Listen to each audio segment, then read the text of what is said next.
The fluorescent lights hummed above the boardroom table as my father's laughter echoed off the glass walls. I watched 12 executives shift uncomfortably in their leather chairs, their eyes darting between him and me. My presentation slides still glowed on the screen behind me. 6 months of research reduced to a punchline.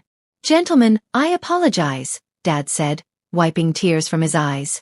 "My daughter here thinks she can handle the Riverside project." He gestured dismissively at my carefully prepared charts. "But let's be honest. She can't handle real pressure. She's too weak for this kind of responsibility." The room fell silent except for a few nervous chuckles. Heat crept up my neck as I gripped my laser pointer until my knuckles turned white. This wasn't the first time he'd undermined me, but something about doing it in front of the entire executive team felt different. It felt final. "I'll be reassigning this to Mitchell," he continued, not even looking at me anymore. "Consider it a favor, sweetheart. I'm protecting you from failure." That word, sweetheart, delivered with such casual condescension, shattered something inside me. I drove home that night with my hands trembling on the steering wheel. Every red light gave me another chance to replay his words. The worst part wasn't the public humiliation. It was the realization that he'd enjoyed it. That smirk when the executives laughed. The way he'd leaned back in his chair, so satisfied with himself. 28 years old, and I was still the little girl he didn't take seriously. My apartment felt suffocating when I walked in. I decorated it with motivational quotes about perseverance and success, but they all seemed hollow now.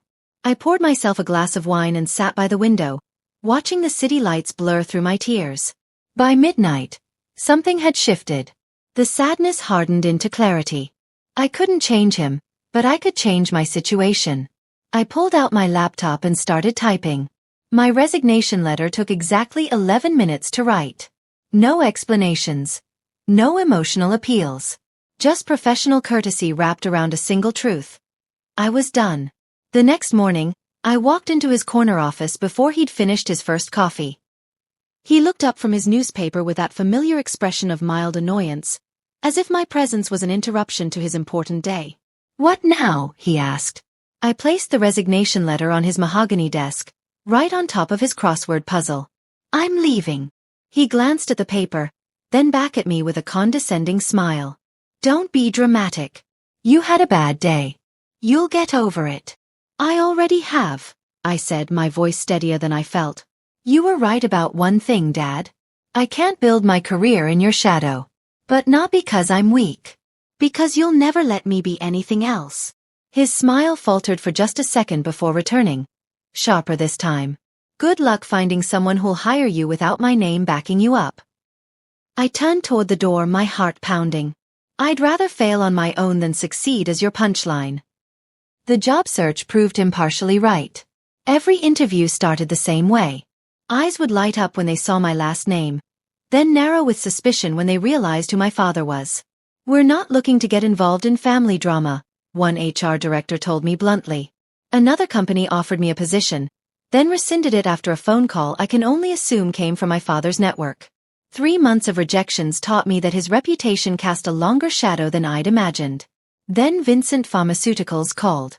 They were my father's biggest competitor, a company he'd spent 15 years trying to outmaneuver. The hiring manager, a woman named Beatrice, was direct. "I know who you are. I know who he is. The question is, can you do the work?" "Try me," I said. She offered me a junior analyst position.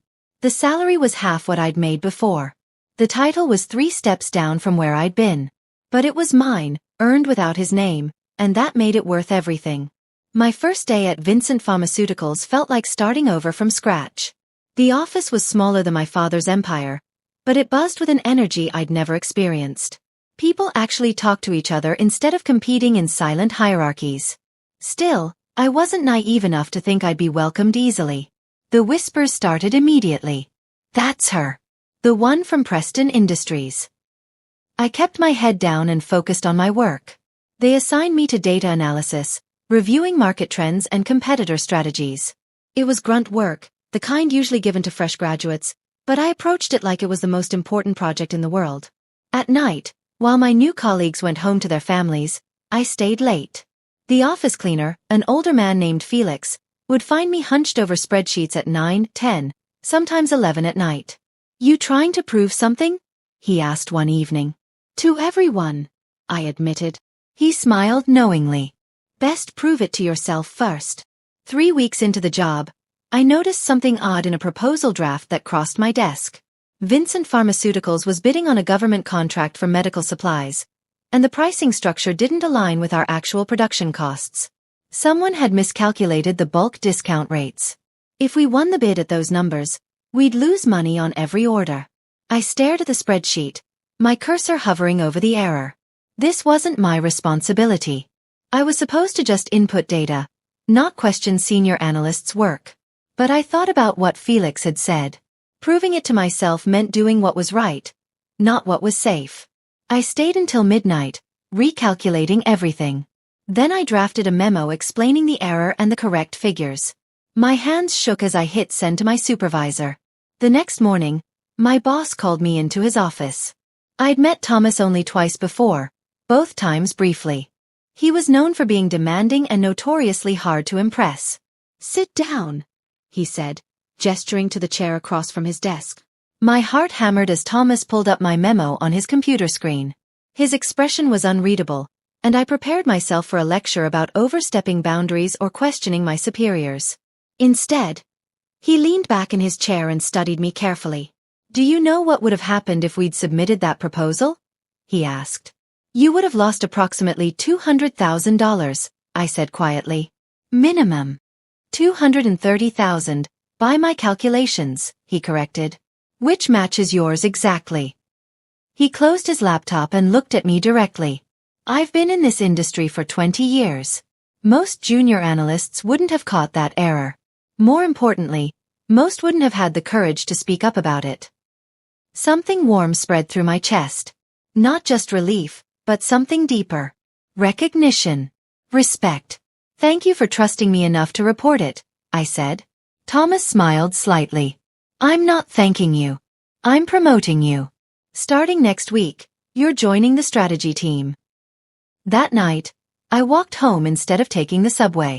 I needed to feel the ground beneath my feet, to prove to myself this was real.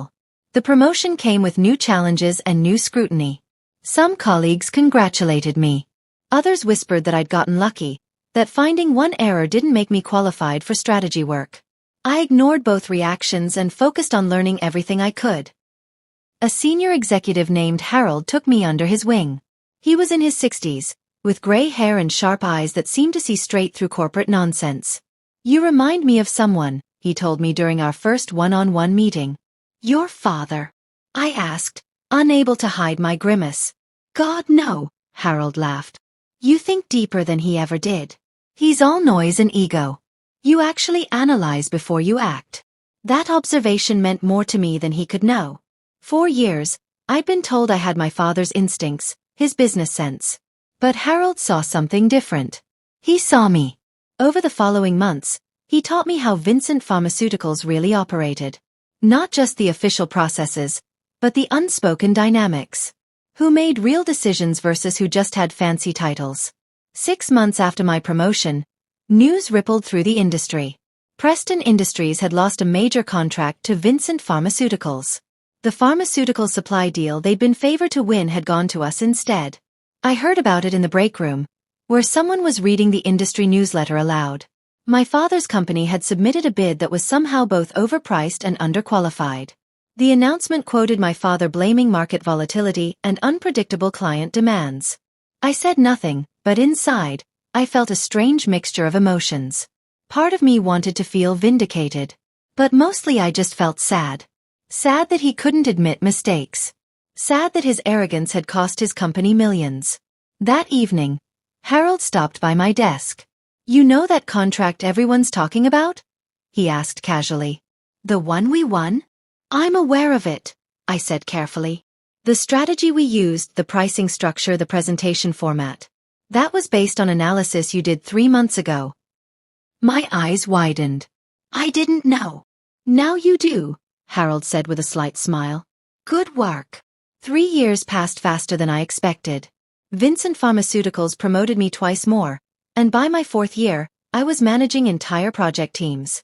My colleagues no longer whispered about my father. They talked about my work, my results, my leadership. The pharmaceutical industry is smaller than people think. Everyone knows everyone, and gossip travels faster than official press releases. So when rumors started circulating about Preston Industries facing financial troubles, I heard them from multiple sources within days. Suppliers weren't being paid on time. Key executives were leaving. My father's trademark aggression in negotiations had apparently crossed into alienating valuable partners. I didn't celebrate these rumors. Instead, I watched carefully. A company doesn't collapse overnight, but it can bleed slowly if the wounds aren't treated. At an industry conference in Chicago, I ran into him near the hotel bar. He was talking loudly to some potential clients, his voice carrying that same booming confidence I remembered from childhood. Then he turned and saw me. For half a second, genuine surprise flickered across his face before his expression hardened into contempt. "Well, well," my father said, loud enough for his companions to hear. "Still playing assistant at Vincent's?" His colleagues looked uncomfortable, but he seemed energized by his own rudeness. I could have walked away. 3 years ago I would have. But something about his assumption that I'd stayed stagnant while he remained powerful struck me as darkly funny. "No, Dad," I said calmly. "I manage projects now, including several your company bid on and lost." His smile tightened at the corners. The men with him suddenly found reasons to check their phones. "Everyone gets lucky sometimes," he said, but his voice had lost some of its certainty. "Is that what you tell yourself?" I asked. "That everyone else just gets lucky?" I walked away before he could respond, but I felt his eyes on my back. That interaction should have felt like victory. Instead, it felt like confirmation. He would never see me differently. And somewhere along the way, I'd stopped needing him to. That night, I couldn't sleep. I kept thinking about the rumors, about his company's troubles, about that flicker of insecurity I'd seen in his face. By my 5th year at Vincent Pharmaceuticals, I'd become one of their most valuable strategists. But I was restless. I'd proven myself here, but I wanted more. When a private equity firm called Westbridge Capital reached out with an offer, I almost didn't take the meeting. "We focus on acquisitions and restructuring," the founding partner explained over lunch. "We identify undervalued companies, acquire controlling interest, and rebuild them properly. We need someone who understands the pharmaceutical industry from the inside." The salary was substantial. The opportunity was enormous. But what caught my attention was the scope of influence. This wasn't just about winning contracts anymore. This was about reshaping entire companies. "I'm interested," I told them. 3 months later, I joined Westbridge Capital as a senior acquisition analyst. My job was to identify struggling pharmaceutical companies that could be turned around with proper management and capital infusion. The first company I evaluated was a small regional distributor that had been mismanaged into near bankruptcy. We acquired it, restructured operations, and sold it 18 months later at a 40% profit. Success at Westbridge came quickly, but I never forgot where I'd started. I made it a point to meet with suppliers and partners of companies we were evaluating. Not just executives, but the people who actually made businesses run. These conversations revealed more than any financial statement ever could. During one such meeting, I found myself talking to a supplier who'd worked with Preston Industries for 15 years. "Your father," he said, shaking his head. "Brilliant man, but impossible to work with. He'd negotiate contracts, then unilaterally change terms and expect us to just accept it. Last year, he shorted us $80,000 on a shipment and claimed it was our error." "Did you pursue it?" I asked. "Against Vincent Preston?" The man laughed bitterly. "That's career suicide in this industry. We just stopped taking his contracts." This conversation wasn't unique. Over the following months, I heard similar stories from a dozen different sources. My father had burned bridges throughout the industry, alienating partners with his arrogance and creating enemies through his ruthlessness. Each conversation added another piece to a picture I was beginning to see clearly. 2 years into my work at Westbridge Capital, my team gathered for our quarterly acquisition review. We evaluated potential targets based on market position, financial health, and turnaround potential. Our analyst pulled up the next company on our list. Preston Industries. My throat went dry as their financials appeared on screen. Revenue down 32% over 3 years. Debt-to-equity ratio climbing dangerously. Multiple lawsuits from former partners. Key executives departing. The operations director had quit last month. They're bleeding, someone observed. Classic case of founder syndrome. Strong early growth, then plateau, then decline as the market evolves and leadership doesn't. I stared at the numbers, my emotions churning. This was my father's empire, the company he'd built from nothing, the source of all his pride. And it was failing. The owner will resist any acquisition offer, another analyst noted. Vincent Preston has a reputation for being extremely protective of his control. Who wants to lead the evaluation? My manager asked. The room fell silent. Everyone knew my connection to Preston Industries. They were waiting to see what I'd do. I took a slow breath, weighing the moment carefully. Every person in that conference room knew exactly who Vincent Preston was to me. They'd all heard the stories, read the industry gossip, understood the complicated history. Accepting this assignment would mean crossing a line I couldn't uncross. But refusing it would mean letting personal feelings override professional judgment. And I'd spent 5 years proving I was better than that. I will, I said quietly. My manager nodded slowly. ERIN, you understand the complications? I do, I replied.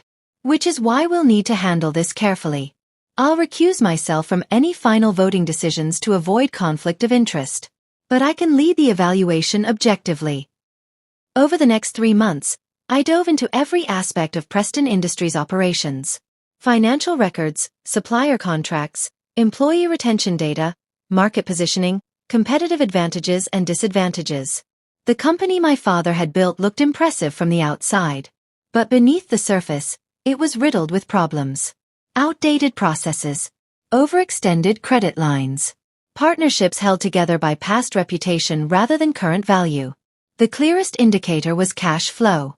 Preston Industries was taking increasingly desperate loans at unfavorable rates just to meet payroll. To avoid complications, Westbridge Capital created a shell company for the initial approach. Sterling Medical Holdings existed only on paper, a standard practice in acquisition negotiations. It allowed us to evaluate and negotiate without the target company knowing who was really interested. My father's board of directors agreed to meet with Sterling's representatives. They were desperate enough that they couldn't afford to turn down any potential investor. I watched the preliminary meetings remotely, listening as my father described his company's position. Temporary setbacks, he called them. Market corrections that were weathering better than most. But when the Sterling representatives asked about specific financial details, he grew defensive. We're not looking for someone to take over, he insisted. We're looking for a strategic partner who understands our value. The board members exchanged glances. They understood what my father didn't want to admit. Without significant capital infusion and operational restructuring, Preston Industries had maybe 18 months before bankruptcy. The Sterling representatives proposed a deal structure. Immediate capital investment of $8 million in exchange for 49% equity and seats on the board. If performance benchmarks weren't met within 2 years, controlling interest would transfer to Sterling. My father initially rejected the Sterling proposal outright. I'm not giving up control of my own company, he told his board during a meeting I listened to via recorded minutes. But his board members pushed back. They'd watched the company deteriorate for 3 years. They'd seen suppliers leave, contracts lost, and revenue decline. They understood what he refused to accept. Over 2 weeks of intense negotiation, the deal terms were refined. The controlling interest clause remained. It was mathematically fair. If Preston Industries met reasonable performance targets, my father would retain control. If it failed to meet those targets, it proved he couldn't run the company successfully anymore. The signing was scheduled for a Friday morning. I'd stay behind the scenes throughout negotiations, letting other Westbridge partners handle direct communication. But for the signing itself, I needed to be present. It was time to stop hiding. The night before, I barely slept. I kept rehearsing different scenarios in my mind. How he'd react. What he'd say. Whether he'd refuse to sign when he saw me. But beneath the anxiety was something else. Certainty. This wasn't about revenge. It was about doing what was right for the company and everyone who depended on it. I arrived at the Preston Industries headquarters at 8:30. The building looked the same as it had 5 years ago when I'd walked out. Same marble lobby, same security desk, same elevators that moved too slowly. But I was different. The receptionist didn't recognize me as I signed in under the Westbridge Capital visitor log. I rode the elevator to the 14th floor boardroom, my heart beating steadily. Not with nervousness, but with focus. The boardroom door was slightly ajar. I could hear my father's voice inside, that familiar booming tone. Let's get this over with. I want to meet this investor and set some ground rules about how things will run. I pushed the door open and stepped inside. The conversation stopped mid-sentence. My father stood at the head of the table, one hand on his chair, the other holding a pen. His eyes met mine, and I watched recognition hit him like a physical blow. The color drained from his face. "You!" he whispered. The board members looked between us, understanding dawning. I walked calmly to the opposite end of the table and set down my briefcase. "Hello, Dad," I said, keeping my voice professional. "I'm here representing Westbridge Capital and Sterling Medical Holdings." He stared at me, his mouth opening and closing without words. For maybe the first time in his life, Vincent Preston was speechless. I pulled the contract from my briefcase and slid it across the polished table toward him. "You said I wasn't strong enough for real responsibility," I continued. "You said I couldn't handle pressure. Let's test that theory." The silence in the room was absolute. Every board member sat frozen, witnessing a confrontation years in the making. My father's face cycled through emotions. Shock, anger, disbelief, and something else I'd rarely seen from him. Fear. "You planned this," he finally said, his voice rough. "You've been planning this for years." "No," I replied honestly. "I've been building my career for years. This opportunity came from your decisions, not mine. Your mismanagement. Your burned bridges. Your refusal to adapt." One of the board members, an older man named Frederick, cleared his throat.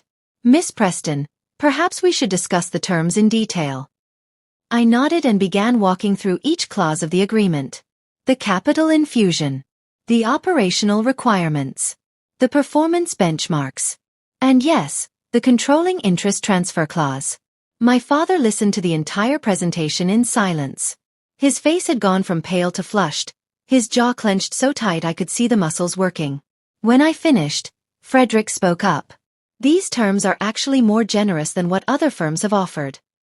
Another board member agreed. "We've had 3 other acquisition proposals in the past 6 months. None included this much capital or gave us this long to meet benchmarks." My father slammed his hand on the table. "This is my company. I built this from nothing. And you want me to just hand it over to her?" "We're not handing anything over," Frederick said patiently. "We're accepting a partnership that gives this company a chance to survive. If we meet the performance targets, you retain control." Those targets are reasonable, Vincent. They're what this company should have been hitting all along. The truth of that statement hung in the air. My father looked around the table at his board members, searching for support. But they'd already made their choice. They were business people and this was business. "I need a moment," my father said, his voice tight. He left the boardroom without looking at me. We waited in uncomfortable silence. I could see the board members exchanging glances, uncertain about how to handle the family dynamics playing out before them. Frederick eventually broke the silence. "Your father is a proud man," he said carefully. "Perhaps too proud. Pride doesn't pay suppliers," I replied. "Or retain employees. Or win contracts." "No," Frederick agreed. "It doesn't." 20 minutes later, my father returned. He looked older somehow, the lines around his eyes deeper. He sat down, pulled the contract toward him, and picked up the pen. His hand shook slightly as he signed each page. No one spoke. The only sound was pen scratching paper and the distant hum of the air conditioning. When he finished, he pushed the contract back toward me without meeting my eyes. "Congratulations," he said bitterly. "You got what you wanted." I gathered the signed documents and placed them carefully in my briefcase. "This isn't about what I wanted, Dad. It's about what the company needed." As I stood to leave, he finally looked at me. "You've become cold," he said. "I've become clear," I corrected him. "There's a difference." The restructuring of Preston Industries began immediately. I assembled a team of operational experts, financial analysts, and industry specialists. We spent 2 weeks doing comprehensive audits of every department. What we found was worse than the initial evaluation had suggested. Not just financial mismanagement, but a toxic culture where employees were afraid to suggest improvements or point out problems. Long-time employees who'd stayed loyal through the decline told stories that made me angry. Ideas dismissed without consideration. Warnings ignored until they became crises. People blamed for failures that stemmed from poor leadership. But there were also bright spots. Talented people who'd stayed because they believed in the company's potential. Departments that had found ways to succeed despite being under-resourced. I made a decision that surprised some of my Westbridge colleagues. Instead of bringing in entirely new management, I promoted from within. The woman who'd been assistant operations director became the new operations head. The senior analyst who'd been passed over for promotion 3 times got the strategy role. Within 6 weeks, we'd modernized the inventory system, renegotiated supplier contracts with fair terms, and secured 2 new client partnerships. The company's culture began to shift. 3 months into the restructuring, my father appeared at my temporary office at Preston Industries. I'd been expecting this confrontation since the signing. He stood in the doorway, his shoulders tense with barely contained fury. "You think you're fixing things?" he said without preamble. "You think bringing in your people and changing everything makes you a hero?" I looked up from my laptop calmly. "I think the company is meeting payroll on time for the first time in 18 months. I think suppliers are getting paid. I think we just won back the Johnson Medical contract that we lost 2 years ago." "By undermining everything I built," he shot back. "By throwing away my methods." "Your methods were bankrupting the company," I said, keeping my voice even. "These aren't my opinions, Dad. These are facts." Revenue was down 32%. Employee turnover was at 40%. You were 3 months away from default on your credit lines. He glared at me, his face red. "You don't understand what it takes to run a company at this level." "Then explain it to me," I challenged. "Tell me what I'm missing. Show me where my analysis is wrong." He couldn't. We both knew it. After a long moment, he turned and walked out. 6 months into my oversight of Preston Industries, the board scheduled a comprehensive review. The performance metrics were clear and undeniable. Revenue had increased by 18%. Employee retention had improved dramatically. We'd secured 4 major new contracts. Supplier relationships had been repaired. The company culture had shifted from fear-based to collaborative. Even my father's most loyal supporters on the board had to acknowledge the results. But my father made one final play. Behind the board's back, he'd been negotiating with a former partner on a high-risk deal involving experimental medical equipment distribution. The contract terms were terrible, the liability exposure enormous. He thought he could make one big score and prove he was still the visionary leader everyone should follow. Instead, the deal collapsed spectacularly. The partner sued for breach of contract. The board discovered my father had been operating without proper authority. The legal exposure alone could have cost the company millions. The board called an emergency meeting. My father wasn't invited. They voted unanimously to remove him from all operational decisions permanently. He would retain his shares and his board seat, but he would have no management authority. I sat in that meeting, watching it happen, feeling strangely empty. This wasn't victory. It was just the inevitable conclusion of years of poor decisions. He came to my office one last time, 3 days after the board's decision. This time, he didn't storm in with accusations. He knocked softly and waited for me to invite him inside. When he sat down across from my desk, he looked smaller somehow. Diminished. "You saved it," he said quietly. "The company. You actually saved it." I didn't respond immediately. I'd imagined this conversation 1,000 different ways over the years. In some versions I was vindictive. In others, magnanimous. In reality, I just felt tired. "I did what needed to be done," I finally said. "You were right about one thing," he continued, his voice rough. "I did underestimate you.